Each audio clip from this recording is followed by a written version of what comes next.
सिद्धं शुद्धं प्रणम्य जिनेन्दवरनेमि चन्दमकलङ्कं गुणरयणभूषणोदयं जीवस्य परुवणं ओच्छम्।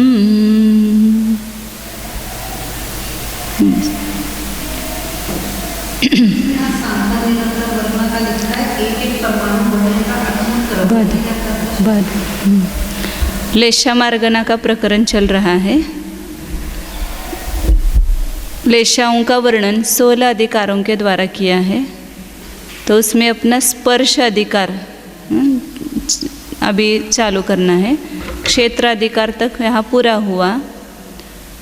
अब 6 लेशाओं का स्पर्शन कितना है उसका वर्णन करते हैं।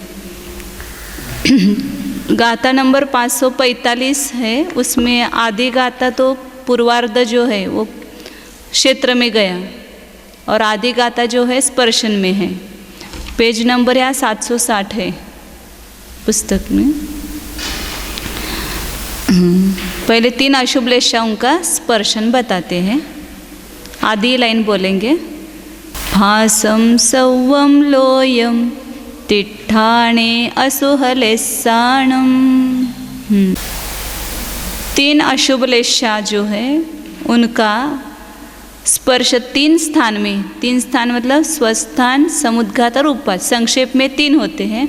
इसी का विस्तार करते तो समुद्घात के 7 भेद, स्वस्थान के 2 भेद, समुद्घात के 7 भेद होते हैं। तो ऐसे 10 पदों में ऐसा कहते हैं। और संक्षेप में कहेंगे तो 3 स्थानों में, मतलब स्वस्थान, समुद्घात और उपपाद, इन तीनों की अपेक्षा से अशुभ लेशाओं का स्पर्शन सर्वलोक है। क्योंकि कृष्ण नील कापोत लेशा वाले एकेंद्रीय जीव है। एकेंद्रीय जीव में अशुभ लेशा है, बादर और सूक्ष्म तो संपूर्ण लोक में भरे हुए हैं। इसलिए उनका स्वस्थान भी संपूर्ण लोक है। और समुद्घात में वेदना समुद्घात कषाय समुद्घात, जहाँ स्वस्थान है वहाँ पर वेदना और कषाय समुद्घात होता ही है, तो वह भी सर्वलोक है। मारणांतिक समुद्घात भी सर्वलोक है और उपपाद भी सर्वलोक है। इसमें केवल अब विहार व स्वस्थान और वैक्रिक समुद्घात, इसकी अपेक्षा से पूर्ण लोक क्षेत्र नहीं होता है। क्योंकि विहार किसका होता है? द्विंद्रिय से लेकर के, एकेंद्रिय का विहार नहीं है। इसलिए कृष्ण अशुभ 3 लेशा वाले विहार करने वाले जीव कहाँ पाए जाएंगे? तो केवल तिर्यक लोक में, मतलब 1 राजू बाय 1 राजू प्रतर प्रमाण जो असंख्या द्वीप समुद्र है वहीं पर मनुष्य और तिर्यंच अशुभ लेशा वाले पाए जाएंगे, विहार करने वाले जीव, त्रस जीव। ऊपर जो है वहाँ स्वर्गों में अशुभ लेशा नहीं है, नरकों में है, लेकिन उसका क्षेत्र निकालेंगे तो बहुत तिर्यक लोक का भी असंख्यात्वा भाग निकलता है। वो बिलों का जो जगह जितनी व्यापी है वो बहुत कम है। इसलिए वो उसको छोड़ करके केवल यहाँ पर 1 राजू बाय 1 राजू प्रतर में तिर्यंच जो है उनका सब जगह स्पर्शन हुआ है। कहीं ना कहीं वह मतलब विहार करते हुए गए हुए हैं। तो बीच के जो समुद्र है उसमें भी कोई वैरी देव यहाँ के तिर्यंचों को उठा करके वहाँ पर फेंकता है समुद्र में, तो वहाँ पर भी स्पर्शन बन जाता है ना विहार व स्वस्थान का। इसलिए यहाँ पर विहार व स्वस्थान कहाँ होगा? केवल मध्यलोक में। तो उसका क्षेत्रफल निकालते हैं कितना है। और वैक्रिक समुद्घात, ये 2 समुद्घात की अपेक्षा से क्षेत्रफल अपन निकालेंगे। बाकी सब सर्वलोक है। 3 अशुभ लेशाओं में तेजस समुद्घात, आहारक समुद्घात और केवली समुद्घात नहीं है, उसका अस्तित्व ही नहीं है। केवल किसका अस्तित्व है? वहाँ पर 7 का घटित करेंगे तो 5 का स्पर्शन तो सर्वलोक हो गया। स्वस्थान, वेदना समुद्घात, कषाय समुद्घात, मारणांतिक समुद्घात और उपपाद। अब विहार व स्वस्थान और वैक्रिक समुद्घात का बताते हैं।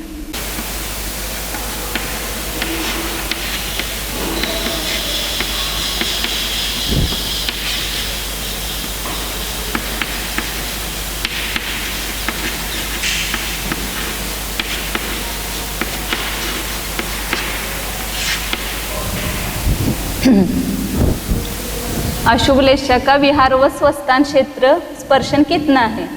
स्पर्शन में क्या लेना है, क्षेत्र में केवल वर्तमान काल में कितना स्पर्श किया है वो क्षेत्र में आता है, और स्पर्शन में भूतकाल में अशुभ लेशा सहित जो जो जीव होंगे उन्होंने विहार करते हुए कहाँ तक स्पर्शन किया है ऐसा निकालना है ना। क्षेत्र में कम आता है क्योंकि वहाँ पूरे एक साथ स्पर्शन नहीं होता है, लेकिन स्पर्शन में जैसे एक राजू बाई एक राजू ये मध्यलोक है, यह संख्या द्वीप समुद्र है, इसमें तो विहार करते हुए या वैरी देव के द्वारा ले जाते हुए कहीं ना कहीं समुद्र मूल में भी स्पर्श हुआ है, संपूर्ण जो असंख्या द्वीप समुद्र है उसमें 83 जीवों का। इसलिए विहार स्वस्थान का क्षेत्र क्या बनेगा, एक राजू लंबा और एक राजू चौड़ा, और ऊंचाई उसकी कितनी लेंगे, तिर्यक लोक की जो ऊंचाई है वहां तक कि वो देव भी उठा करके ले जा सकते हैं ना। हाँ, तो वहां पर ले जाते तो 1,00,000 योजन उसका ये है ऊंचाई है। हाँ, और उसका 1,00,000 योजन का अपन ये करेंगे तो अंगुल करेंगे तो वो संख्यातीत सूच्यंगुल होंगे, योजनों का अंगुल करेंगे तो इसलिए संख्या सूच्यंगुल से गुना किया, एक राजू गुणित एक राजू, जगत श्रेणी को 7 से भाग दिया तो राजू का प्रमाण होता है। ये इतना ही चौड़ा और इतना ही लंबा है, और ऊंचाई संख्यात सूच्यंगुल, ये सूच्यंगुल है 2 मतलब और ये संख्यात है। इतना विहार व स्वस्थान का क्षेत्र है। इसका परस्पर गुना करेंगे तो जगत श्रेणी गुणित जगत श्रेणी जगत प्रतर, और 7 गुणित 7 49, और ये संख्या सूच्यंगुल से गुना किया। अब ये 49 का भाग ये संख्या सूच्यंगुल में दे दो, मतलब 1,00,000 योजन में दे दो 49 का भाग, तो 1,00,000 योजन का 49वां भाग इतने जगत प्रतर प्रमाण, जो एक राजू बाई एक राजू का क्षेत्रफल घनफल निकालेंगे तो कितना आता है, इतना आता है कि ऊंचाई की अपेक्षा से 1,00,000 योजन जो है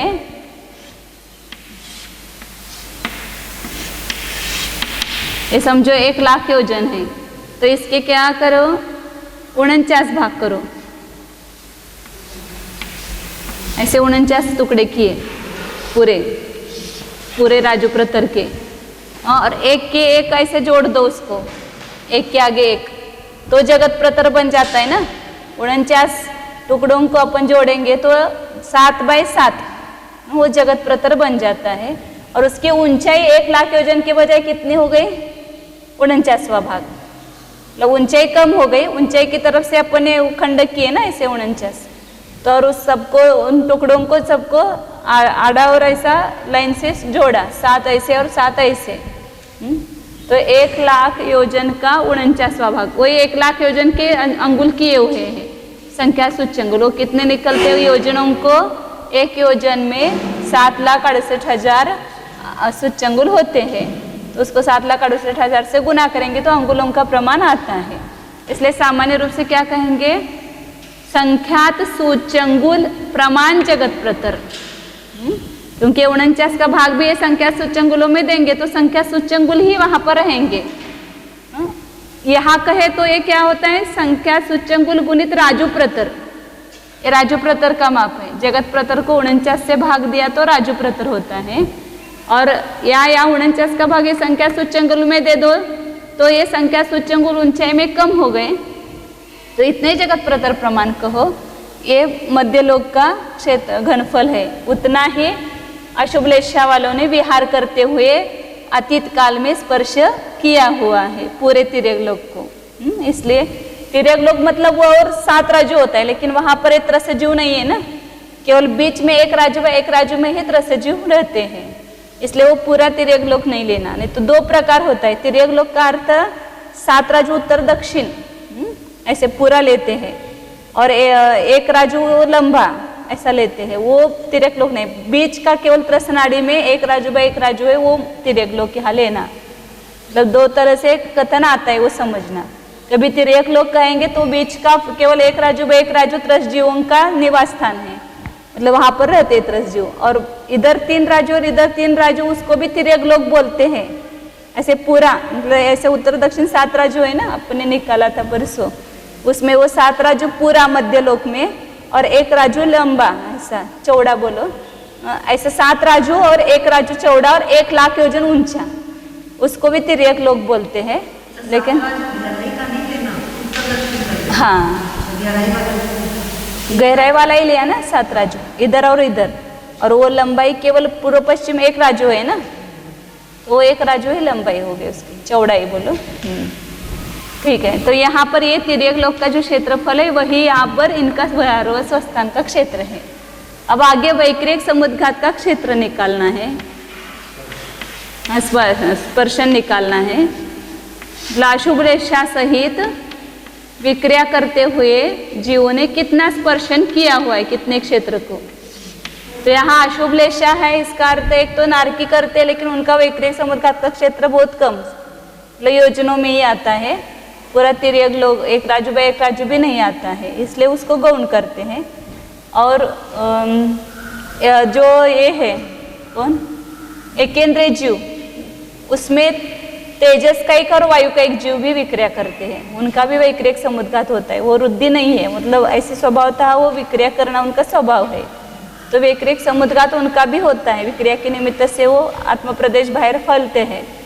तो वायु का एक जीव लोकाकाश के 5 राजू में, बीच की जो त्रसनाली है, मतलब 12वें स्वर्ग तक ले लो, 5 राजू होते हैं ना 12वें स्वर्ग तक, सहस्रा स्वर्ग पर्यंत, यहाँ मध्य लोक से वहाँ सहस्रा स्वर्ग पर्यंत 5 घन राजू प्रमाण जो लोकाकाश है, उसमें पूरे वायु का एक जीव भरे हुए हैं।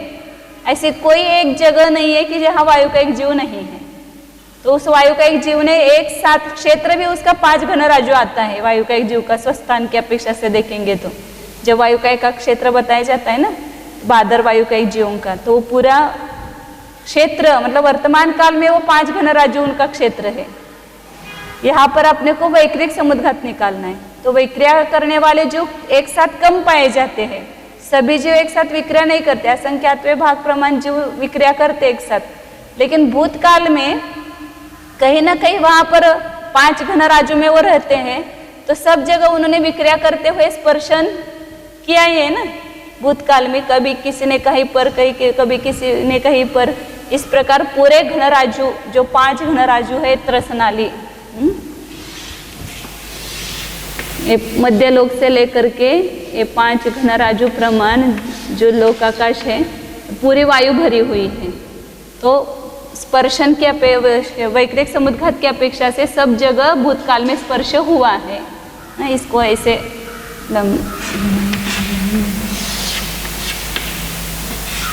ऐसे 5 घन राजू होते हैं। तो ये इसलिए वैक्रिक समुद्घात का क्षेत्र कितना, ऐसा 5 राजू और ऐसा 1 राजू और 1 राजू, 1 राजू गुणित 1 राजू लंबाई और चौड़ाई हो गई, और ऊंचाई 5 राजू गुना की। तो ये जगह श्रेणी और जगह श्रेणी गुणित किया तो क्या हो जाएगा, लोक 7 गुणित 7 49, 49 गुणित 7 343, मैंने 1 घन राजू का प्रमाण हुआ, ये 1 राजू प्रतर का प्रमाण। इसी प्रकार एक घन राजू मतलब इतना हुआ, एक ये पूरा, तो 1 घन राजू हुआ। अब और यहाँ 5 है, इसलिए 5 से गुना किया तो 5 घन राजू, पूर्ण संपूर्ण लोक कितना है 343 घन राजू है। और यहाँ वैक्रिक समुद्घात के द्वारा कितना स्पर्शन हुआ, तो 5 घन राजू, तो लोक का संख्यात्व भाग कहा जाएगा। 1 घन राजू भी लोक का संख्यात्व भाग होता है, क्योंकि 343वां भाग आया ना 1 घन राजू किया। तो जगत प्रतर कहेंगे तो लोक के अपेक्षा संख्यात्व भाग कहेंगे, क्योंकि जगत प्रतर को जगत श्रेणी से गुना करते तो लोक आता है, इसलिए एक जगत प्रतर भी यदि क्षेत्र या स्पर्शन होता है तो उसको लोक का असंख्यात्व भाग कहते हैं। लेकिन यहाँ वैक्रिक समुद्घात का क्षेत्र लोक का संख्यात्व भाग है, क्योंकि वो 5 घन राजू है। और उसका बोल रहे थे वैक्रिक समुद्घात का ये स्पर्शन हुआ, कुछ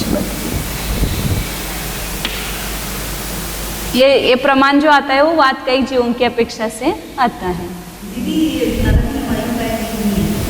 हाँ, मध्य लोक से तो अब तक ये वॉल्यूम निकाल दिया। हाँ, नरक में है ना, वहाँ पर जो पृथ्वियों के नीचे है ना वातवल है, हाँ वो नहीं लेते, संख्यात योजनों में है ना वहाँ पर, वो सब मिला दो इसमें अधिक हो जाएंगे। अब यहाँ पर वही अशुभ लेशाओं का स्पर्शन हो गया। अब आगे तेजो लेशा वाले जीवों का स्पर्श बताते हैं। वो तीनों का भी वो समान ऐसे लेना है यहाँ पर स्पर्शन जो किया बताया है वो। अब तेजो लेशा का 2 गाथाओं के द्वारा कहते हैं। 546 नंबर गाथा है। ते उत्सय सट्ठाणे लोगसा संक भागमेत्तम तु 18 भागावा देसूणा होन्ति नियमेन। सट्ठाने स्वस्थान में लोक का असंख्यातवा भाग इतना स्पर्शन हुआ है। तो भूतकाल में भी तेजोलेशा वाले जीवों ने इतना ही स्पर्शन किया है, क्योंकि तेजोलेशा वाले जीव कहाँ पाए जाएंगे? एक तो यहाँ मध्यलोक में मनुष्य और तिर्यंच, और स्वर्ग में हाँ सौधर्मा और ऐशान स्वर्ग तक लेते हैं। सानत कुमार महेंद्र का गौन कर देते हैं, वहाँ थोड़ा ही भाग में है इसलिए उसको गौन करते हैं। तो तेजोलेशा का स्वस्थान क्षेत्र जो और स्वर्गों के भी विमानों का यदि क्षेत्रफल अपन निकालते हैं तो वो भी बहुत कम आता है, तिर्यक लोक का असंख्यातवा भाग ही आता है, इसलिए उसको गौन करते हैं। लेकिन बहुत कम भाग में है तो उसको मुख्य नहीं करते हैं, सौदर में शांत तक लेते हैं। तो उसका स्वस्थान क्षेत्र तेजोलेशा का लोक का असंख्यातवा भाग मात्र है, क्योंकि यहाँ पर लोक मतलब क्या लेना? पूर्ण संपूर्ण लोक या ऊर्ध्वलोक और अधोलोक तीनों की अपेक्षा से असंख्यातवा भाग ही आता है। लेकिन तिर्यक लोक की अपेक्षा से यही क्षेत्र संख्यातवा भाग होता है। वो कैसे, अभी उसको डिटेल निकालेंगे पूरा। और 18 भागावा समुद्घात में या विहार व स्वस्थान की अपेक्षा से ले लो, क्योंकि यहाँ स्वस्थान चल रहा है। तो 18 भागा मतलब 8/14 भाग। देसूना मतलब कुछ कम। त्रसनाली 14 राजू प्रमाण है, 1 राजू बाय 1 राजू, और उसके 1 राजू बाय ऊंचाई प्रमाण। ऐसे त्रसनाली के कितने भाग होते हैं? 14 भाग। उसमें से 8 भाग, उसमें से कुछ कम करना, इतना नियम से विहार व स्वस्थान का क्षेत्र होता है। क्योंकि तेजोलेशा वाले सौधर्मैशान स्वर्गवर्ती जो देव है वे कहाँ तक जाते हैं? 3 नरक तक विहार करते हुए, और ऊपर 16वें स्वर्ग तक जा सकते हैं। या वहाँ की देवियाँ हैं वो भी पीतलेशा वाली होती है, वहाँ ही उत्पन्न होती है, तो वो ऊपर के देव उनको ले जाते हैं। तो पीतलेशा का स्पर्शन कहाँ तक बन गया? 16वें स्वर्ग तक। और कहीं ना कहीं से कोई ना किसी ने स्पर्श किया हुआ है आते जाते हुए। संपूर्ण राजू बाय राजू को स्पर्श हुआ तो ये पूरा राजू प्रमाण लिया जाता है। जब अपन क्षेत्र देखते हैं तो वहाँ पर संपूर्ण घनराजु जो है वो स्पर्शन नहीं बनता है, क्योंकि एक साथ सब जगह स्पर्श नहीं हो सकता है ना। वर्तमान काल में इस समय देव यदि स्पर्श करेंगे तो कितने भाग को करेंगे? एक असंख्यातवें भाग को ही वो स्पर्शन कर सकते हैं। इसलिए जहाँ भूतकाल की अपेक्षा से उस पूरे 1 राजू बाय 1 राजू जगह को कभी ना कभी किसी न किसी ने वहाँ स्पर्श किया होगा, इस अपेक्षा से वहाँ पूरा राजू प्रमाण लिया जाता है, घन राजू प्रमाण। इसलिए स्पर्शन में पूरा क्षेत्र आता है। 8/14 ऊपर 16वें स्वर्ग तक 6 राजू और ऊपर 3 नरक तक 2 राजू। इस प्रकार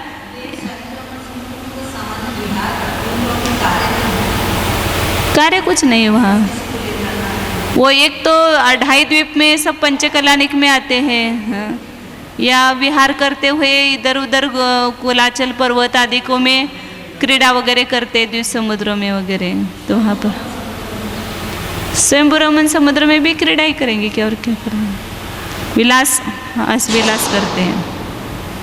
तो इस प्रकार स्वस्थान की अपेक्षा से क्षेत्र बताया। अब यहाँ पर जो तिर्यक लोक का असंख्यातवा भाग बताया है, तेजोलेशा का स्वस्थान क्षेत्र, और वही तिर्यक लोक की अपेक्षा से देखेंगे तो संख्यातवा भाग आता है। उसको यहाँ कितना आता है वो सिद्ध करके विस्तार से दिखाया है। मतलब इस तिर्यक लोक में जो असंख्यात द्वीप समुद्र है उसमें तिर्यंचे जीव पाए जाते द्वीपों में, समुद्रों में तिर्यंचे जीव नहीं है। कौन से समुद्र में? 3 समुद्रों को छोड़ करके। लवण समुद्र में है जलचर जीव, कालोदरी समुद्र में है और स्वयंभूरमन समुद्र में है। तो 3 समुद्रों में जलचर जीव है, उनकी पीतलेशा तेजोलेशा होती है, तो उन्होंने उन 3 समुद्रों को तो स्पर्श किया है। लेकिन बीच के असंख्यात समुद्र जो है वहाँ पर जलचर जीवों का अभाव है, इसलिए वहाँ पर उनका निवास स्थान स्वस्थान की अपेक्षा से वे स्पर्शन नहीं कर सकते। मतलब वहाँ कोई उत्पन्न ही नहीं होता है, तो स्वस्थान क्षेत्र वह नहीं होगा।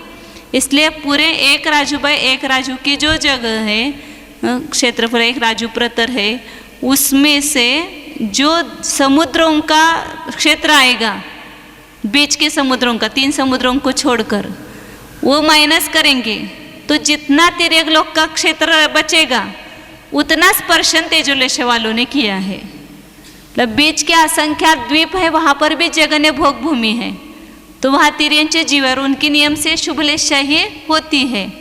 तो उस असंख्यात द्वीपों को तो स्वस्थान के द्वारा किसी न कहीं न जगह उन्होंने स्पर्श किया है। कोई कभी यहाँ उत्पन्न हुआ, कोई वहाँ उत्पन्न हुआ, कोई उत्पन्न वहाँ उत्पन्न हुआ। इस प्रकार पूरे तिर्यक लोक के समुद्रों का क्षेत्र छोड़ करके बाकी सब जगह वे उत्पन्न हुए हैं शुभलेशा वाले जीव। मतलब स्वस्थान की अपेक्षा से उत्पन्न होते समय तेजोलेशा चाहिए, ऐसा नहीं कि वहाँ उत्पन्न हुए जीव वे अपने स्थान में रह करके पीतलेशा को प्राप्त होते हैं, तो पीतलेशा का वह स्वस्थान ही क्षेत्र कहा जाएगा। तो इसलिए यहाँ पर ये पूरा दिखाया है कि वो कितना प्रमाण आता है। पहले 1 राजू बाय 1 राजू जो है राजू प्रतर वह तिर्यक लोक, उसमें से समुद्रों का क्षेत्रफल निकाल करके माइनस करेंगे तो जो क्षेत्र रहेगा वह तेजोलेशा का स्पर्शन कहा जाएगा। ये प्रोसीजर करना है अभी, तो उसको अपन देखते हैं। कहाँ से लेना वो पूछा ना आपने। तो उत्पाद तेजोलेशा में उत्पाद, तो वहाँ पर पहले समय में तेजोलेशा चाहिए और उसका कितना स्पर्शन बनेगा वो कहेंगे। तो जैसे मनुष्य और तिर्यंचे मरण करके भवनत्रिक में तो जन्मते समय नहीं होगी, उत्पाद में तेजोलेशा नहीं होगी, सौधर्म और ऐशान स्वर्ग में उत्पन्न होंगे, तो वहाँ पहले समय में उनकी कौन सी लेशा नियम से तेजोलेशा ही है, वो तेजोलेशा का उत्पाद स्पर्शन कहा जाएगा। इसलिए वो 1.5 राजू लेंगे उत्पाद में। और वहाँ मरण करके यहाँ आते तो केवल सम्य दृष्टि हो तो ही उनकी तेजोलेशा रह सकती है, मिथ्या दृष्टि तो उनकी भी उत्पाद में तेजोलेशा नहीं रहेगी। इसलिए यहाँ तिर्यंच और मनुष्य मरण करके सौधर्म द्वीप में उत्पन्न होते हैं, उसकी अपेक्षा तेजोलेशा में उत्पाद का क्षेत्र रहेगा। कुठं भवनत्रिक में है ना 3 अशुभलेशा, स्वर्ग में ऊपर तो अशुभलेशा का अस्तित्व ही नहीं है, सौधर्मादिक स्वर्गों में। भवनत्रिक में केवल उत्पत्ति के अंतर्मूर्त काल तक ही अशुभलेशा रहती है, फिर उनकी भी जीवन भर शुभलेशा तेजोलेशा ही होती है नियम से। तेजोलेशा में स्वस्थान स्पर्शन कितना है ये देखना है। तो उसके लिए पहले तिर्यक लोक कितना है, जगत प्रतर का 49वां भाग, और उसको संख्या सूचंग वो मतलब क्षेत्रफल ही निकालेंगे, ऊंचाई को बाद में गुना करेंगे। तो तिर्यक लोक का क्षेत्रफल है, घनफल करने के लिए संख्या सूचंगुल से गुना करते। अब इसमें से माइनस क्या करना है, जलचर रहित समुद्रों का क्षेत्र, तो वो कितना है वो अपने को निकालना है। तो पहले केवल समुद्र जो है उनका क्षेत्रफल निकालना है। तो यहाँ पहले जम्बू द्वीप का क्षेत्रफल निकालेंगे। जम्बू द्वीप कितना है, 1,00,000 योजन, इसका जो व्यास है 1,00,000 योजन है, और इसका क्षेत्रफल निकालेंगे तो व्यास का वर्ग करो, उसको 10 से गुना करो, और उसका वर्गमूल जो है वह सूक्ष्म क्षेत्रफल कहा जाता है। 1,00,000 योजन का वर्ग गुणित 10 और उसका क्षेत्रफल, तो कितना आता है वह 790, हाँ 790,56,94,150। ये पहले अपन ने निकाला था, अभी वर्गमूल ये करके निकालेंगे। 790,56,94,150 ये जम्बूद्वीप का क्षेत्रफल है। 1,00,000 योजन प्रमाण जम्बूद्वीप का क्षेत्रफल है। अब यहाँ क्या करेंगे अपन है, संपूर्ण समुद्रों का क्षेत्रफल निकालने के लिए सब समुद्रों में जम्बूद्वीप प्रमाण खंड करेंगे। पूरा समुद्र जो समुद्र है व्यास प्रमाण, अब यहाँ लवण समुद्र है, अब ये जम्बूद्वीप प्रमाण अपन इसमें खंड करेंगे तो कितने खंड होंगे उसका प्रमाण निकालना है। तो इसका जो है वो वलय व्यास कितना है, 2,00,000 योजन है। तो उसको कैसे निकालेंगे, तो उसके लिए सूत्र 3 प्रकार के सूत्र दिए हैं कि खंड कितने हो, जम्बूद्वीप प्रमाण खंड करेंगे तो कितने खंड होंगे, उसका प्रमाण निकालने के लिए सूत्र, पहला सूत्र दिया है बाह्य सूची का वर्ग प्लस माइनस अभ्यंतर सूची वर्ग। दाता क्या है, बाहिर सुई वग्गम अभ्यंतर सुई वग्ग परिहीनम जम्बूवास विहत्ते तेत्य मेत्तानी खंडानी। बाह्य सूची का वर्ग, उसमें से अभ्यंतर सूची का वर्ग कम करो परिहीनम, और जम्बू के व्यास के भाग देने पर उतने जम्बूद्वीप प्रमाण खंड होते हैं। तो सूत्र बनाते हैं यहाँ पर, बाह्य सूची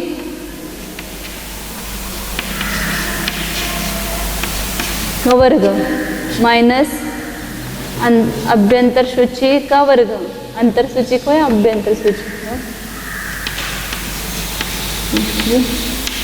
का वर्ग माइनस करो और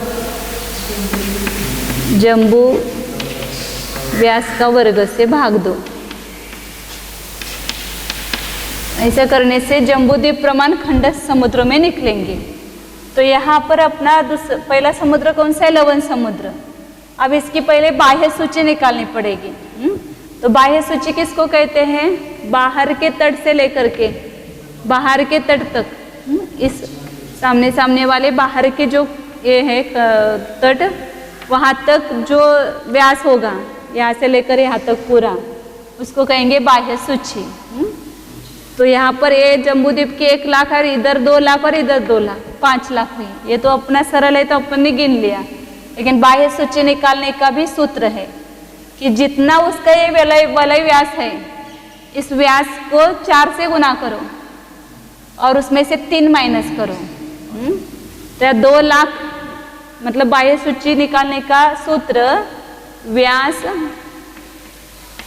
गुणित 4 माइनस 3 मतलब यहाँ लाख लेना, और 3 लिखा है सामान्य रूप से क्योंकि व्यास लाख में है ना, तो इसलिए 3 कम नहीं करना, 3,00,000 कम करना। तो इन दोनों का पहले गुना करना। तो यहाँ लवण समुद्र का वलय व्यास कितना है, 2,00,000 है, गुणित 4 माइनस 3,00,000। तो यहाँ 8,00,000 माइनस 3,00,000 तो कितना होता है, 5,00,000। तो इसका कितना होगा, यह बाह्य सूची व्यास 5,00,000। किसी भी समुद्र का निकालना हो बाह्य सूची तो इस सूत्र से निकाल सकते हैं। अब बाह्य सूची होगी 5,00,000। तो यहाँ क्या करना, इसको अब जम्बूद्वीप के क्षेत्रफल को अलग रख देंगे। तो बाह्य सूची 5,00,000 है, उसका वर्ग करना, माइनस अभ्यंतर सूची मतलब अंतर के तट से लेकर अंतर के तट तक, इधर का अंतर तट से यहाँ तक, मतलब इसके पहले जितने द्वीप समुद्र हुए ना, इसकी जो बाह्य सूची होगी वो इसकी अभ्यंतर सूची होगी। तो ये 1,00,000 योजन जो है इसकी अभ्यंतर सूची है। तो यहाँ करना अंतर सूची का 1,00,000 का वर्ग और जम्बू द्वीप का व्यास 1,00,000 है, तो 1,00,000 का वर्ग से भाग दिया। तो जब 5,00,000 का वर्ग किया तो क्या हो गया? 25 लाख हो गया। 5,00,000 गुणित 5,00,000 बराबर 25 लाख हो गया। 25 लाख माइनस 1,00,000 का वर्ग 1,00,000 और 1,00,000 का वर्ग भी 1,00,000 हो गया। तो 25 में से 1 गया, 24 लाख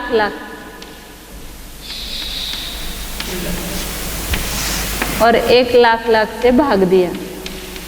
ये लाख गए, क्या रह गया? 24। तो लवण समुद्र में जम्बू द्वीप जितने अपन खंड करेंगे तो कितने होंगे? 24 खंड होंगे। तो अब इसका क्षेत्रफल निकालना है तो सरल हो गया।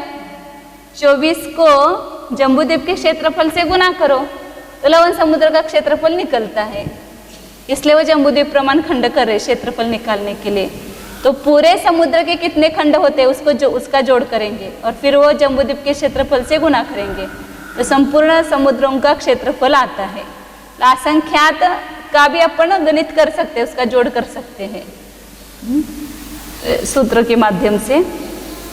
अब दूसरे इसका निकालते हैं, मतलब यहाँ लिखती हूँ, लवण समुद्र में जम्बू द्वीप प्रमाण खंड 24 हो गए।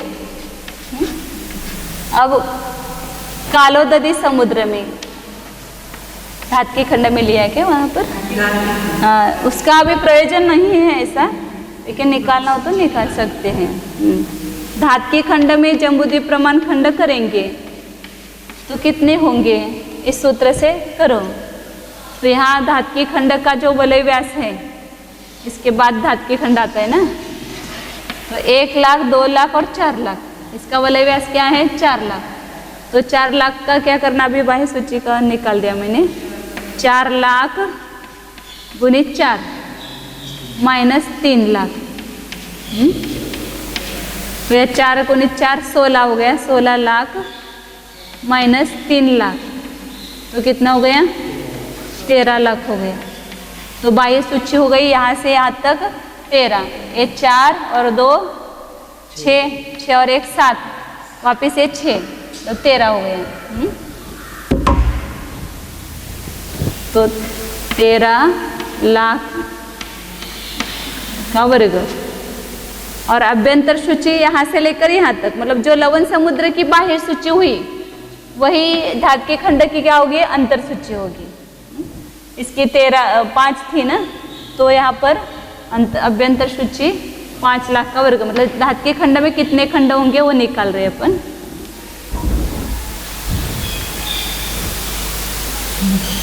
अब 13,00,000 को 13,00,000 से गुना करते तो कितने लाख होंगे? 169 लाख।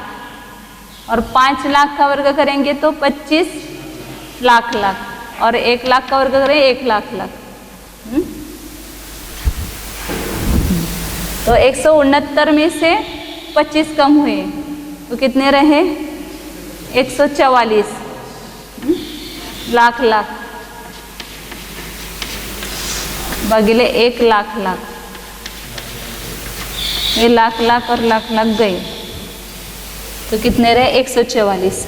तो धात के खंड में कितने होंगे? 144 खंड होंगे।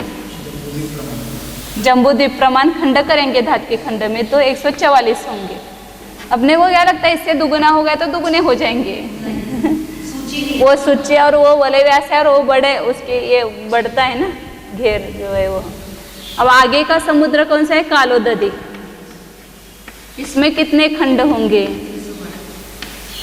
तो निकालेंगे यहाँ पर। कालोददी यहाँ पर उसका वलय व्यास क्या है? इसका 4 है तो इसका 8 है। 8,00,000 को 4 से गुना करो, कितना आएगा? 32।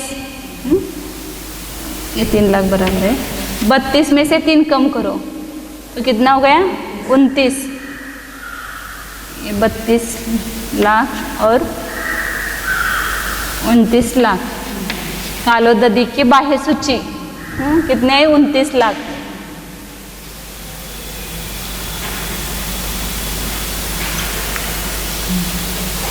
तो यहाँ 29 लाख का वर्ग गुणित अभ्यंतर सूची क्या होगी इसकी, जो पहले धात्विक खंडक की बाह्य सूची है वही इसकी अभ्यंतर सूची है।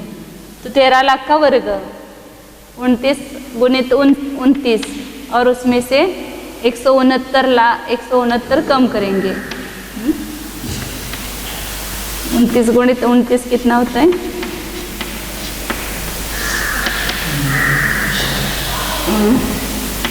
29 90 161 हो जाएंगे ना, नहीं 171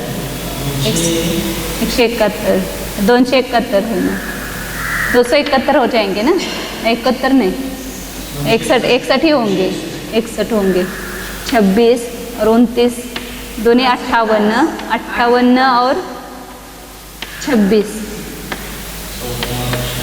4 1 5 और 2 8, हाँ 841 हुए। 841 लाख और उसमें से 169 कम करना है। 1 में से 9 गए, 11 में से 9 गए 2, अच्छा 1, 14 में से 7 गए 7, अच्छा 1, 8 में से 2 गए 6, 672 आया क्या लब्ध बराबर, 672 कालोदधी दे, मतलब इस सूत्र से निकालेंगे तो आएगा बराबर। अब दूसरा सूत्र है उसको भी देखते, फिर उसके आगे की निकालेंगे। ये क्या निकालने का, जम्बूद्वीप प्रमाण वलय खंड कितने होते हैं वो निकालने का दूसरा भी सूत्र दिया हुआ है।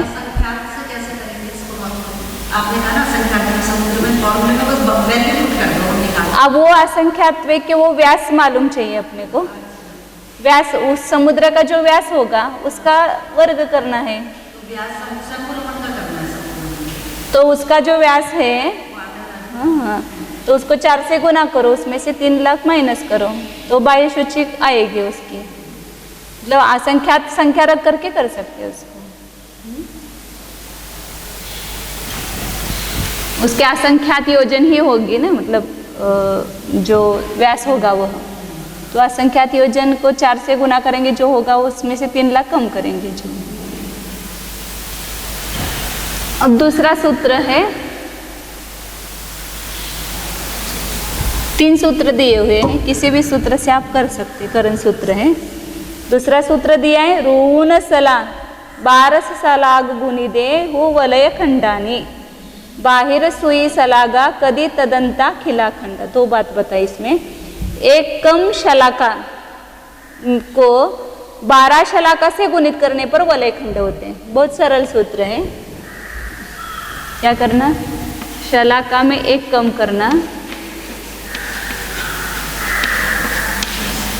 और इसको 12 शलाका से गुना करना। अब शलाका का अर्थ क्या, कि जिस समुद्र का जो भी या द्वीप का जो व्यास है उसको शलाका का प्रमाण कहेंगे। जैसे लवण समुद्र 2 लाख योजन का व्यास है तो 2 शलाका हो गई उसकी। इसका जो 4 लाख है तो वो 4 शलाका हो गई उसकी। तो क्या करेंगे, अब यहाँ पर लंबन समुद्र का एक बार निकाल के फिर आगे का निकालते हैं। 2 शलाका का प्रमाण हुआ, उसमें से 1 माइनस किया तो कितना है, 1 ही आएगा। और 12 गुणित 2 शलाका का प्रमाण लेना है ना, 2, तो 2 में से 1 गया, 1 बचा और 12 दूनी 24, 24 से के 24 वलय खंड हुए, 24 जम्बूद्वीप प्रमाण खंड हुए। ऐसे ही यहाँ पर धात्विक खंड के भी कितने हो जाएंगे, धात्विक खंड का वलय व्यास कितना है, 4 में से 1 गया, 3 और यहाँ उसका कितना है, 4 है। 12 चौक 48, 48 गुणित 3 144 होता है बराबर। ये सरल है एकदम।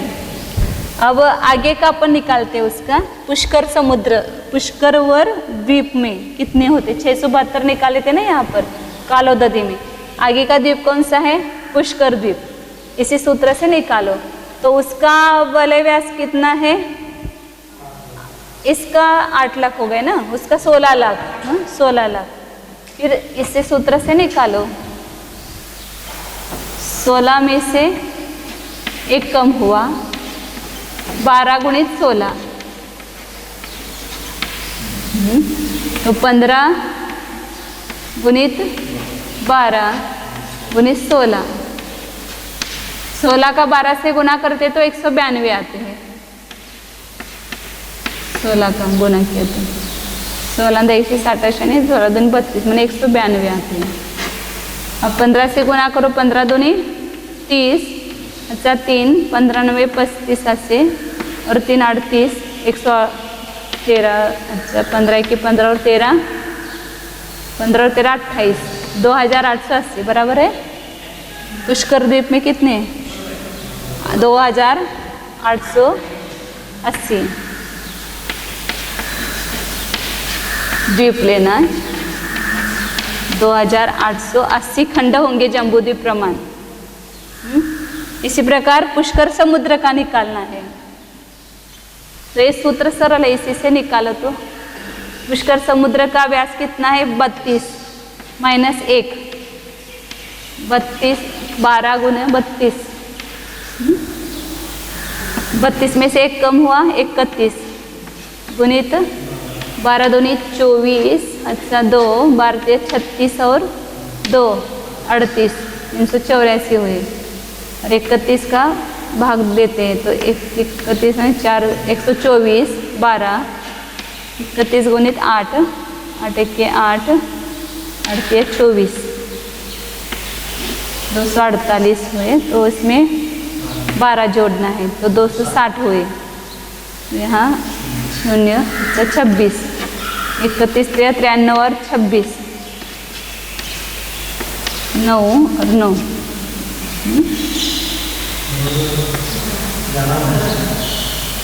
7 3 9 11, 11,904 बराबर है। बराबर इसमें पुष्कर समुद्र में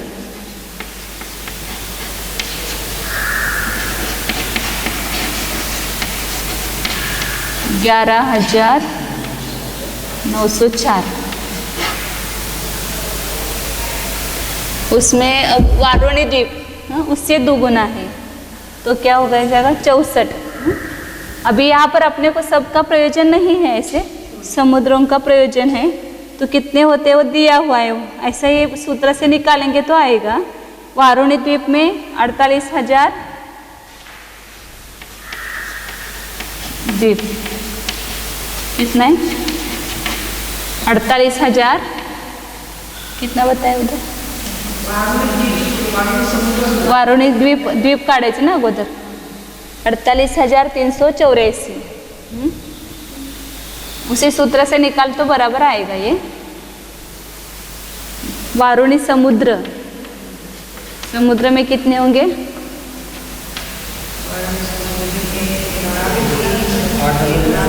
नहीं 1,95,072, 1,95,072।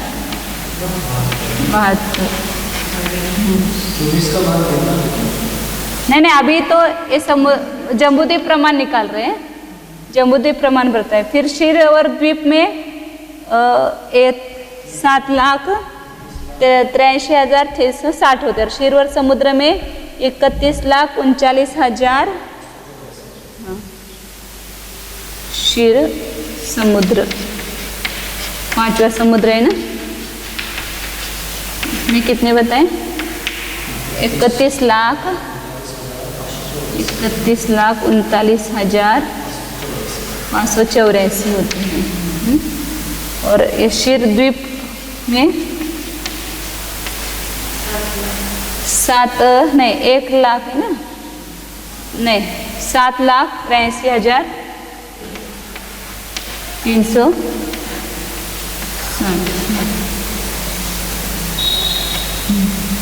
अब ये जम्बूद्वीप प्रमाण कितने होते हैं वो और एक सूत्र बताना रह गया, उतना बताते हैं फिर आगे बढ़ेंगे।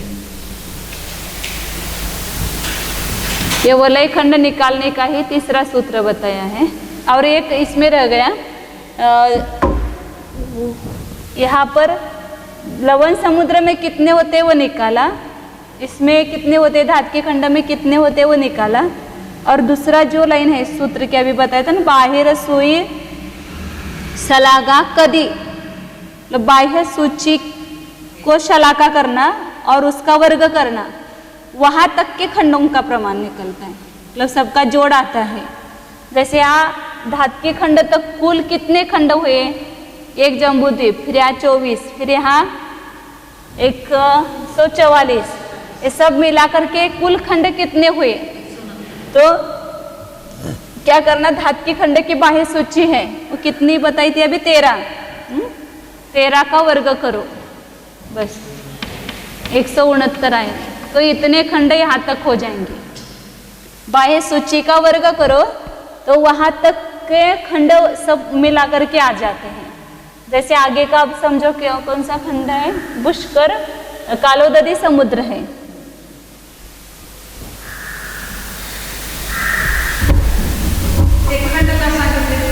एकूण खंड जम्बूद्वीप प्रमाण खंड करेंगे तो ये सब में मिला करके कितने हुए, एक एक में बताए, अब सबके मिला करके कितने हुए ऐसा।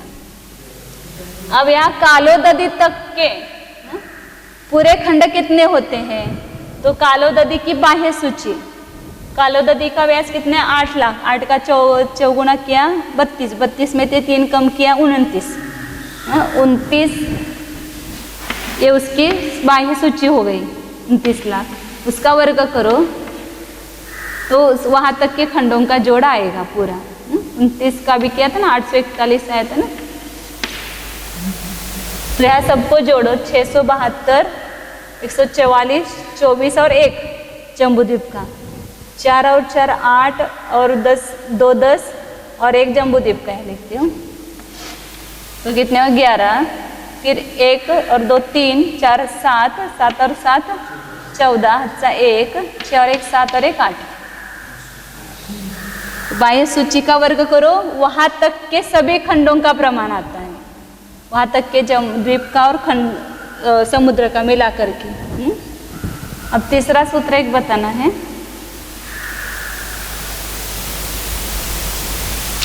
बाहिर सुई सलाय बाहिर सुई वलय वासुना चौगुणिठा वासहदा एकलख वग्ग भजिदा, एकलख वग्ग भजिदा जम्बू सम वलय खंडानी। क्या करना, बाह्य सूची में से वलय का व्यास कम करना, घटाना, फिर उसको चौगुने व्यास से गुना करना और 1 लाख के वर्ग से भाग देना। क्या करना, बाह्य सूची, बाह्य सूची का वर्ग किया ना, बाह्य सूची में से केवल वलय का व्यास माइनस करो, बाह्य सूची में माइनस वलय व्यास, और उसको चौगुने व्यास से गुना करो, व्यास से गुना करो और 1 लाख योजन के वर्ग से भाग दो।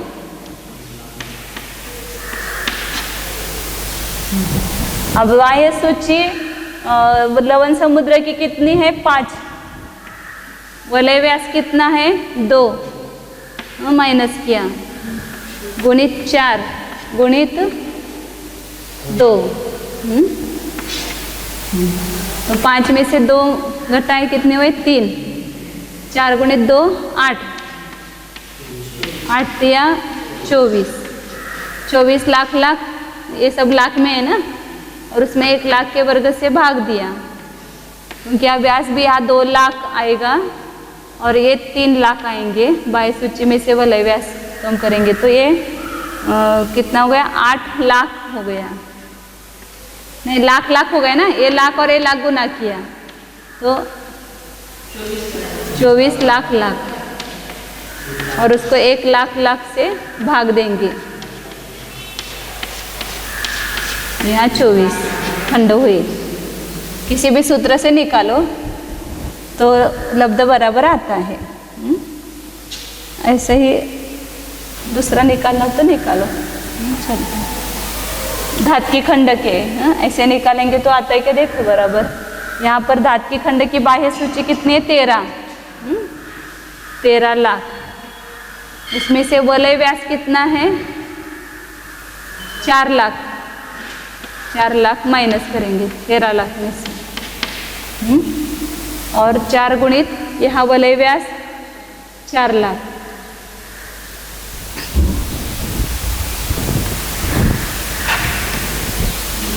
भागिले 1 लाख का वर्ग। तो 13 लाख में से 4 लाख गए 9 लाख, गुणित 4 गुणित 16 लाख,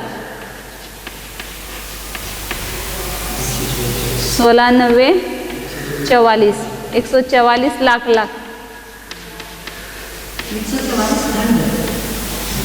1 लाख लाख गया तो 144 खंड हुए।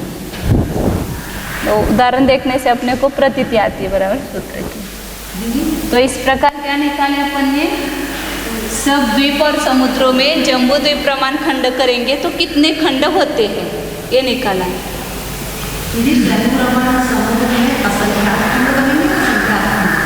हाँ,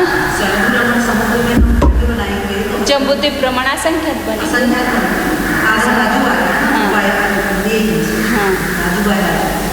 तो अब यहाँ पर अपने को द्वीप से मतलब नहीं है, समुद्र से मतलब है।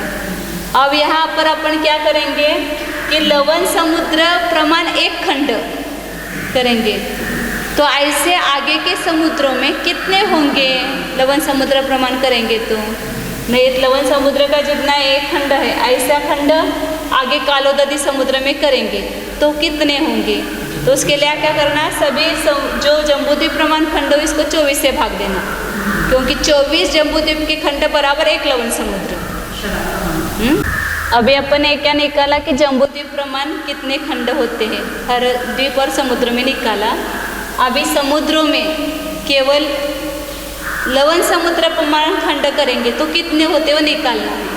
तो जम्बूद्वीप के 24 खंड बराबर लवण समुद्र का 1 खंड होता है, इसलिए सब में 24 का भाग देंगे तो वो जम्बूद्वीप प्रमाण जितने खंड हुए हैं उसको 24 का भाग देंगे तो लवण समुद्र प्रमाण खंडों का प्रमाण आता है। आवाज ये नहीं, लवण समुद्र समान खंड करेंगे तो लवण समुद्र में कितने खंड, 24 का भाग दिया तो 1 आया, प्लस सब जम्बूद्वीप प्रमाण खंड किए हैं उसको 24 का भाग देंगे तो लवण समुद्र समान इतने खंड होंगे कालोदधी।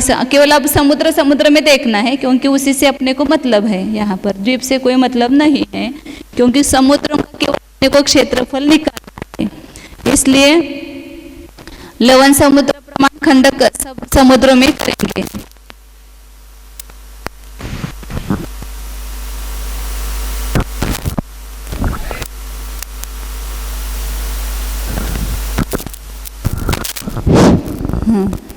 तो 300 यहाँ पर कालोदधी में जम्बूद्वीप समान 672 हुए थे, उसको 24 का भाग दिया तो 28। फिर इसमें पुष्कर समुद्र में 1,11,900 थे, उसको 24 का भाग दिया तो 496 खंड लवण समुद्र प्रमाण हुए। जम्बूद्वीप प्रमाण इतने तो लवण समुद्र प्रमाण कितने, ऐसा करेंगे तो 24 का भाग देंगे तो निकलेगा। इसमें वारुणी समुद्र में 1,95,072 थे, उसको 24 का भाग दिया तो 8,128 आए। और क्षीर समुद्र में कितने आए, 24 का भाग देने पर 1,30,816। ये लवण समुद्र प्रमाण खंड करेंगे तो समुद्र में कितने आते हैं ये प्रमाण निकाला है। अब यहाँ पर इन सब इस प्रकार स्वयंभू लवण समुद्र तक जाना कि लवण समुद्र के प्रमाण कितने खंड होंगे ये निकालना। अब इन सब समुद्रों के खंडों का जोड़ करना है, तो वो कैसे करेंगे, तो यहाँ इसको समान वृद्धि सहित बनाने के लिए इसमें कुछ ऋण मिलाएंगे। 4 गुना ऋण इसमें मिलाते जाते हैं तो ये सब संख्या 16 गुणित हो जाती है। मतलब जैसे पहला जो लवण समुद्र है इसमें 1 मिलाओ, 1 में 1 मिलाओ तो कितने हुए 2। इससे 4 गुना ऋण इसमें मिलाना, 1 का 4 गुना किया तो 4 आया, तो यह कितना आया 32। 496 में 16 मिलाएंगे, इससे 4 गुना, 4 गुना ऋण मिलाते जाना, तो कितना हो गए 512। फिर इसमें 16 गुने 64 मिलाएंगे तो 8192। और इसमें 64 गुना 4 मतलब 256 मिलाएंगे तो यह 6 और 6 12 1, 5 और 1 6 और 7, 2 और 1 3, बराबर है ना? नहीं, बराबर 3, 372। और हाँ यहाँ पर हाँ 2 और 8 10 होंगे तो 0 आएगा, और 1 यहाँ पर 1 ही लिखेंगे, और 13 1,31,072 आया प्रमाण। अब ये जो धन ऋण मिलाने के बाद जो धन आता है वो कैसा है? 16 गुना है। 2 को 16 से गुना किया तो 32 आया, 32 को 16 से गुना किया तो 512 आया, 512 को 16 से गुना करो तो ये बराबर आता है 8192, और इसको 16 से गुना करो तो 32, 3,000, फिर 16 9 44, 144, और 144 में 3 तो 147, 7 14,000, 16 का 16 और 14 23 0, फिर 3,000, 16 8 2880, और 3 131। मतलब सब संख्या कैसे आई? 16 गुणित आई, तो एक गुणकार से बढ़ती हुई संख्या आई। तो यहाँ पर ये धन जो है स्वयंभू रमन समुद्र तक जाओ 16 गुणित ही आएगा, और उसमें ऋण कितना मिलाना पड़ेगा? सब में 4 गुना ऋण मिलाएंगे। तो यहाँ अपन धन और ऋण रखते हैं। जो पहला लवण समुद्र, उसमें धन कितना है? 2 धन, ऋण मिला करके जो हुआ उसको धन कहेंगे। फिर आगे का कालोदरी समुद्र, उसमें धन कितना हुआ? 2 गुणित 16। फिर समुद्र पुष्कर 2 गुना 16, क्योंकि 16 गुणित करते जाएंगे ना, केवल 16 गुणित करो, आगे आगे के समुद्रों का आता है। तो यहाँ आगे का समुद्र कौन सा? वारुणी, वारुणीवर समुद्र। तो यहाँ और एक 16 का गुना करेंगे। आगे क्षीर समुद्र है, उसको और एक बार 16 से गुना करेंगे। ऐसे स्वयंभू रमन समुद्र तक जाना। स्वयंभू रमन समुद्र का जितने वो होगा समुद्र, उसमें उतना 16 गुना आ जाएगा वहाँ पर, एक कम करके। अब इसमें ऋण कितना मिलाया हुआ है वो भी रखो। हाँ, 4 गुना ऋण मिलाया। पहले में 1 मिलाया, दूसरे में इससे 4 गुना मिलाया, तीसरे में 1 गुना 4 गुना 4, फिर चौथे में 1 गुना 4 गुना 4, इसमें 1 4 गुना 4 गुना 4 गुना 4। ये धन है और ये ऋण है। धनों का जोड़ करो और ऋणों का जोड़ करके उसमें से माइनस करो, तो संपूर्ण समुद्र में कितने लवण प्रमाण खंड हुए उसका प्रमाण निकलेगा। लवण समुद्र प्रमाण सभी समुद्रों में मिला करके कितने खंड हुए उसका प्रमाण निकलेगा। तो यहाँ पर मतलब हर एक समुद्र का निकालना है तो क्या करेंगे? इसका धन में से ऋण घटाएंगे तो समुद्र के खंड आते हैं। ये 2 है और इसमें से 1 कम किया तो 1 आया लवण समुद्र में। कालोदरी में 16 गुणित 2 32 है, उसमें से 4 कम किया तो 28 खंड है। पुष्कर में 16 गुणित 16 256 गुणित 2 512, उसमें से 16 कम किए तो 496 हुए। इस प्रकार 16 गुणित 16 गुणित 16 256 गुणित 16 मतलब 4096 और 2 ना 8192, और उसमें से 4 गुणा 4 16 16 गुणित 64 घटाओ तो उस समुद्र में कितने खंड होते हैं उसका प्रमाण आता है। हाँ, लवण समुद्र समान कितने खंडों का प्रमाण होता है वो निकलता है। हाँ, कितने होंगे। हाँ हाँ, तो इस प्रकार आगे आगे जाएंगे। तो सब खंडों का प्रमाण निकलता है। अब सब ये गच्छ कितना ये निकालना पड़ेगा ना, ये समुद्र कितने हैं। हाँ, तो उसका गच्छ निकाल करके उतने बार 16 गुना करेंगे अपन। ये जो 16 गुने कितनी बार करेंगे स्वयं ब्रह्मन समुद्र तक, तो गच्छ का प्रमाण निकालो, मतलब कितने समुद्रों की संख्या है। हाँ, तो समुद्रों की संख्या कितनी है, तो जितने द्वीप समुद्र है उसके आधे समुद्र है, द्वीप आधे और समुद्र आधे हैं। अब समुद्र द्वीप समुद्र कितने हैं, तो राजू के अर्धच्छेद जितने हैं उसमें से कुछ अर्धच्छेद कम करो। ये अपन ने पहले भी निकाला था एक बार, और एक बार निकालेंगे। सबका जोड़ करना है ना, जोड़ कैसे करेंगे, क्या अभी सूत्र में बताएंगे ना, पद प्रमाण गुणकारों का गुणकार करो। तो पद तो मालूम होना चाहिए कि कितने समुद्र है कुल, वो गच्छ का प्रमाण होगा, उसमें से 3 कम करेंगे वापस। तो यहाँ अपने को समुद्रों का प्रमाण कितना है वो निकालना है। दुपारीच बघूया काय, कारण थोडेच होणार। राजू के अर्धच्छेद इतने निकालते हैं। चलो, तो यहाँ पर राजू के अर्धच्छेद कितने हैं पहले वो निकालो। तो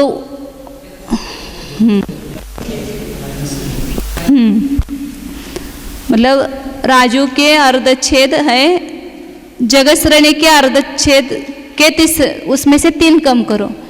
कुल जगत के अर्धच्छेद जो है उसमें से 3 कम करेंगे तो राजू के अर्धच्छेद होते हैं, क्योंकि जगत श्रेणी 7 राजू प्रमाण है और उसका आधा 8 के 3 अर्धच्छेद होते, तो 7 के भी 3 अर्धच्छेद होते, ऐसे मान के चलो। थोड़ा सा वो कम आता है लेकिन वो गौन करते हैं उसको।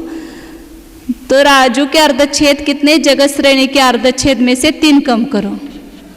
अब जगत श्रेणी के अर्धच्छेद कितने हैं, इसको भी अपन ने गणित जब देखा ना तो तब देखा था। विरलन राशि को देय राशि के अर्धच्छेद से गुना करते हैं तो उत्पन्न राशि के अर्धच्छेद आते हैं। उत्पन्न राशि के अर्धच्छेद,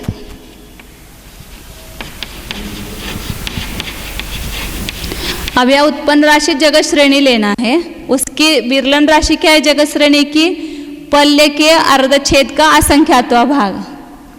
पल्ले के अर्धच्छेद के असंख्यात्वे भाग का विरलन करो।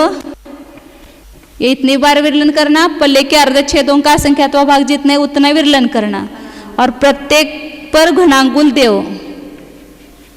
देय क्या राशि है, घनांगुल है। तो जो घनांगुल के अर्धच्छेद होंगे उसको विरलन राशि जो पल्ले के अर्धच्छेद का असंख्यात्वा भाग है उससे गुना करो तो जगत श्रेणी के अर्धच्छेद आते हैं। अब घनांगुल के अर्धच्छेद निकालने पड़ेंगे ना, तो घनांगुल है सूच्यंगुल का घन, तो सूच्यंगुल के जो अर्धच्छेद है उसको तिगुना करो तो घनांगुल के अर्धच्छेद आते हैं। तो सूच्यंगुल के अर्धच्छेद कितने हैं, पल्ले के अर्धच्छेद गुणित पल्ले के अर्धच्छेद, क्योंकि सूच्यंगुल की विरलन राशि है पल्ले के अर्धच्छेद और देय राशि है पल्य, इसलिए पल्ले के अर्धच्छेदों को पल्ले के अर्धच्छेदों से गुना किया। सूच्यंगुल के अर्धच्छेद निकाले थे ना, सूच्यंगुल की विरलन राशि क्या है, पल्ले के अर्धच्छेद ये विरलन राशि है और देय राशि क्या है, पल्य है। तो यहाँ सूत्र क्या बनाया, देय राशि के अर्धच्छेद गुणित विरलन राशि। विरलन राशि पल्ले के अर्धच्छेद ही है और देय राशि पल्य है, लेकिन इसके क्या लेना है, अर्धच्छेद लेना है, इसलिए अर्धच्छेद को गुना किया तो इस सूच्यंगुल के अर्धच्छेद निकले, उत्पन्न राशि के अर्धच्छेद। मतलब सूच्यंगुल की विरलन राशि को सूच्यंगुल के देय राशि के अर्धच्छेद से गुना किया तो पल्ले के अर्धच्छेद गुणित पल्ले के अर्धच्छेद बराबर सूच्यंगुल के अर्धच्छेद। ये फॉर्मूले याद ही होने चाहिए, मतलब जे बार बार आते हैं ना ऐसा। तो ये सूच्यंगुल के अर्धच्छेद और सूच्यंगुल के अर्धच्छेद से तिगुने घनांगुल के अर्धच्छेद, इसलिए 6 6 3 घनांगुल के अर्धच्छेद हुए और विरलन राशि क्या है? पल्ले के अर्धच्छेद का असंख्यातवां भाग है। तो v खाली लिखो, दोनों तरह से लिखा जाता है, कहीं पर v लिखा जाता है, कहीं पर यह इसी के जगह उसकी संख्या भी लिखी जाती है, अर्धच्छेद का संख्या। तो दोनों सही है समझना। यहाँ पर उन्होंने 20 संदृष्टि दी है विरलन राशि की। तो ये किसके अर्धच्छेद हुए? जगत श्रेणी के अर्धच्छेद हुए। और जगत श्रेणी के अर्धच्छेद में से 3 घटाओ ये राजू के अर्धच्छेद होते हैं। इसलिए यहाँ पर ये राजू के अर्धच्छेद, विरलन राशि मतलब पल्ले के अर्धच्छेद का असंख्यातवां भाग, पल्ले के अर्धच्छेद गुणित पल्ले के अर्धच्छेद गुणित 3, और इसमें से 3 कम करना, ये राजू के अर्धच्छेद हुए।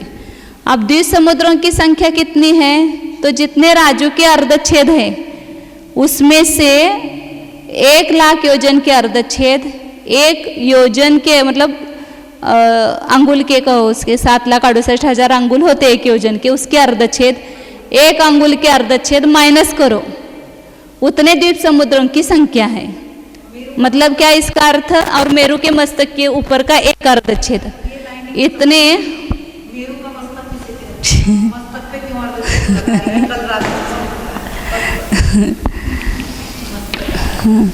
अब एक राजू बाय 1 राजू का क्षेत्र है, थोड़ा कम ज़्यादा हो। तो यहाँ पर ये स्वयंभू रमन समुद्र है, ऐसे समझो। ये पूरा ऐसा है, ऐसा समझ करके निकाले हैं। अब इस 1 राजू के हम अर्धच्छेद करेंगे तो पहला अर्धच्छेद बराबर यहाँ होगा, आधा, वो बराबर मेरू पर्वत बीच में है ना, बीचों बीच है, तो मेरू के पर्वत के ऊपर 1 अर्धच्छेद आएगा। अब यह जो आधा रहा उसके आधा करना है, तो यहाँ पर इन दोनों के बीच में आधा करेंगे तो ये लवण समुद्र स्वयंभू रमन समुद्र में आता है दूसरा अर्धच्छेद। फिर तीसरा अर्धच्छेद करते हैं तो स्वयंभू रमन द्वीप में आता है। ये जो रहा आधा उसका आधा करो, फिर जो रहा उसका आधा करो, ऐसे 1-1 अर्धच्छेद अपन डालते जाएंगे, आधा आधा करते जाएंगे, तो 1-1 द्वीप और 1-1 समुद्र में 1-1 आधा होगा। सभी स्वयंभू रमन समुद्र में आएगा, फिर स्वयंभू रमन द्वीप में आएगा, फिर उसके पहले के समुद्र में, फिर उसके द्वीप में, इस प्रकार करते करते लवण समुद्र तक आ जाओ। फिर लवण समुद्र में, ये लवण समुद्र ऐसा समझो, तो लवण समुद्र के 50,000 योजन इधर ये हुआ है। पहला अभी ये जम्बूद्वीप निकालती हूँ इधर, ये जम्बूद्वीप और ये लवण समुद्र है, तो लवण समुद्र के और थोड़ा इधर निकाले, इस बाह्य तट से 50,000 योजन अंदर भीतर जाकर के एक अर्धच्छेद होता है, और यहाँ 1.5 लाख अभी शेष है, और जम्बूद्वीप का ये 50,000, तो कितने शेष है? 2 लाख। अब इसका अर्धच्छेद करना है तो कहाँ पड़ेगा? 1 लाख पर। तो 1 लाख कहाँ आएगा? लवण समुद्र में ही आएगा। इधर 50,000 योजन, इधर से 50,000 योजन या लवण समुद्र में आएगा। तो लवण समुद्र में कितने अर्धच्छेद हो गए? 2। बाकी सब द्वीप समुद्र में कितने हुए? 1-1 ही हुए। तो अभी तक जितने अर्धच्छेद हुए उतने द्वीप समुद्र तो हो गए, और लवण समुद्र में 2 हुए, तो इसको 1 जम्बूद्वीप को दे दो, तो जम्बूद्वीप भी आ गया। मतलब द्वीप समुद्रों की संख्या यहाँ तक जो राजू के अर्धच्छेद हुए वहां तक का जो प्रमाण हुआ उतने द्वीप समुद्रों की संख्या हुई। ये मेरू पर्वत का जो है वो रह गया, क्योंकि अपन ने जम्बूद्वीप में इसका 1 दिया यहाँ पर, तो ये मेरू के पर्वत का जो अर्धच्छेद है वो द्वीप समुद्र नहीं है। और यहाँ 1 लाख योजन अभी शेष रहा है, उसके अर्धच्छेद करना बाकी है। तो इस 1 लाख योजन के आधा आधा करते जाओ तो 1 योजन तक 17 अर्धच्छेद होते हैं। फिर 1 योजन के अर्धच्छेद करो तो 1 योजन के अर्धच्छेद 19, मतलब उसके अंगुल करो 7,68,000, उसके आधा आधा करो तो 19 अर्धच्छेद होंगे। तो 1 योजन के 1 लाख योजन के 17, फिर 1 योजन के 19। अब 7,68,000 का आधा आधा करते गए, आखिर में क्या बचा? 1 सूचंगुल, 1 अंगुल बचा। अब उसके अर्धच्छेद करना है तो उसके 1 प्रदेश तक जाना है, तो उसके आधा आधा आधा करते जाएंगे तो अभी बताया था एक अंगुल के कितने अर्धछेद होते हैं, पल्ले के अर्धछेद गुणित पल्ले के अर्धछेद, असंख्यात अर्धछेद होते हैं, क्योंकि इतने अंगुल में वो असंख्यात प्रदेश होते हैं तो उसमें असंख्यात अर्धछेद आएंगे। तो ये जो अर्धछेद अपन ने आगे किए 1 लाख योजन शेष रहने के बाद, वो द्वीप समुद्र नहीं है उतने, यहाँ तक जो अर्धछेद किए वहाँ तक तो द्वीप समुद्र थे। एक मेरू पर्वत का भी मिलाना पड़ेगा इसमें, मेरू के मस्तक पर पड़ा हुआ अर्धछेद वो भी द्वीप समुद्र नहीं है। ये मस्तक मतलब ये इसको मस्तक कहेंगे ना, जम्बूद्वीप को दिया वो मेरू के मस्तक पर, मतलब पहला आधा अर्धछेद जो अपन ने किया वो मेरू के मस्तक पर से किया ना, बराबर मेरू का आधा हो गया, मेरू आधा इधर गया और इधर आधा गया।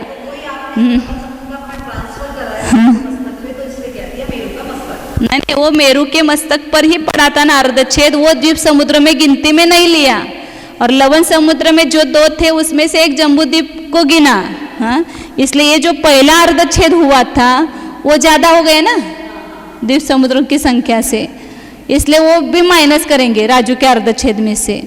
राजू के अर्धछेद में से एक अर्धछेद और 1 लाख योजन के 17 अर्धछेद, 1 योजन के 19 अर्धछेद और 1 अंगुल के अर्धछेद, इतना घटाओ तो जितना शेष प्रमाण रहेगा उतने द्वीप समुद्रों की संख्या है, उतने द्वीप समुद्र है। इसलिए राजू के अर्धछेद में से कितना घटाना है, इतना घटाना है। तो ये असंख्यात संख्या है और ये संख्यात है, इसको इसमें अधिक करो। बहुत देर हो गई।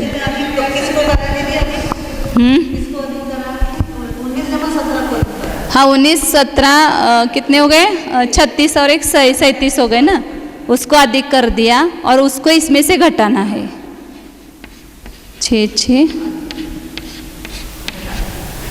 तो इस संख्या में से इतने अर्धछेद घटाएंगे तो जो प्रमाण शेष रहेगा उतने द्वीप समुद्रों की संख्या है, द्वीप समुद्र दोनों की मिला करके।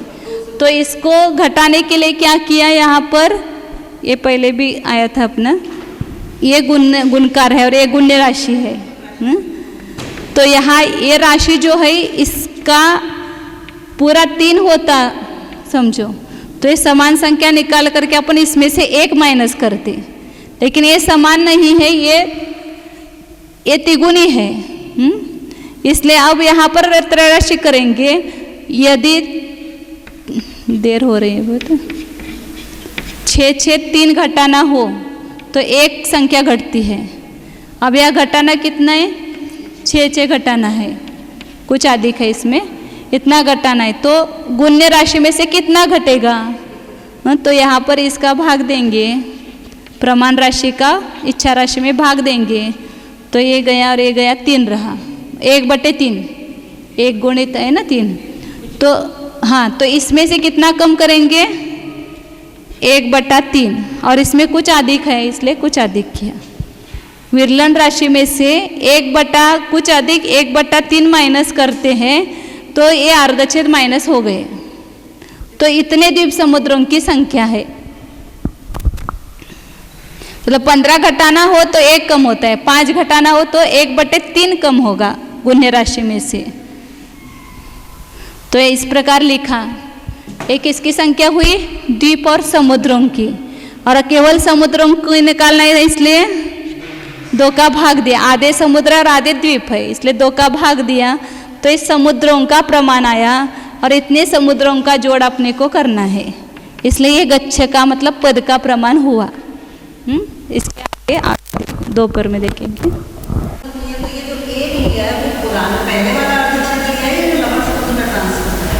पहले वाला लिया ना, ये कहीं का कम करो, एक कर्म करना पड़ेगा।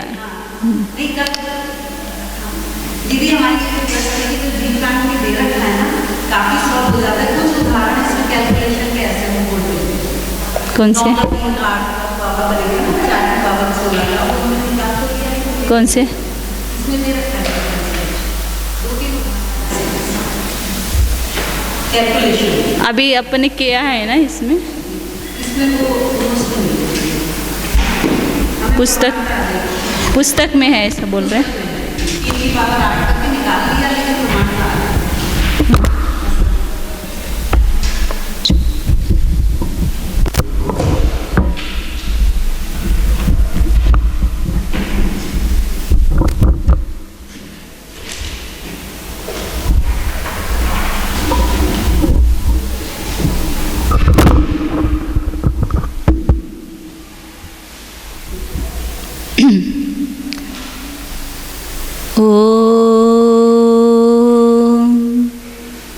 जानिए, यह मैं शुद्ध चैतन्यमय जीव पदार्थ हूँ।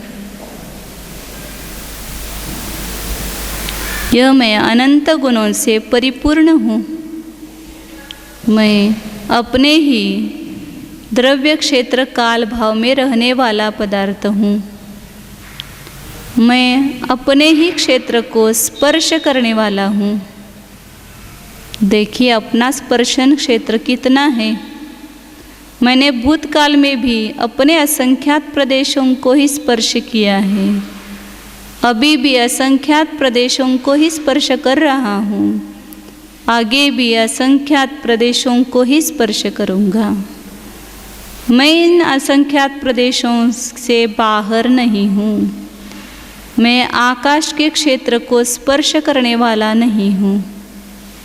मेरे उन प्रदेशों के साथ तन्मयता नहीं है। मेरा अपने प्रदेशों के साथ तादात्म्य है, अन्य प्रदेशों के साथ नहीं है। जानिए, मैं अपने चैतन्य को ही स्पर्श करने वाला हूँ। अन्य अमूर्तिक आकाश प्रदेशों को, अमूर्तिक धर्म अधर्म द्रव्यों के प्रदेशों को स्पर्श करने वाला नहीं हूँ। यह मैं पर की अपेक्षा अबद्ध स्पृष्ट हूँ। जानिए, आकाश में रहते हुए भी मैं आकाश रूप नहीं हूँ। मैं स्व क्षेत्र में रहने वाला स्वस्थ पदार्थ हूँ। जानिए, स्वस्थ स्वरूप एकत्व विभक्त स्वरूप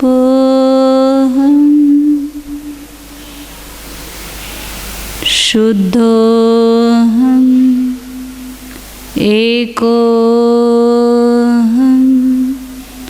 ध्रुवोऽहम्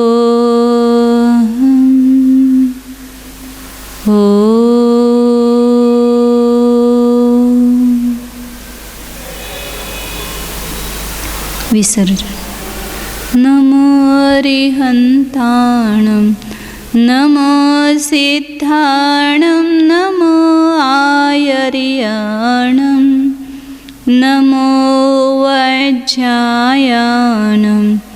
नमो लोये सव्वसाय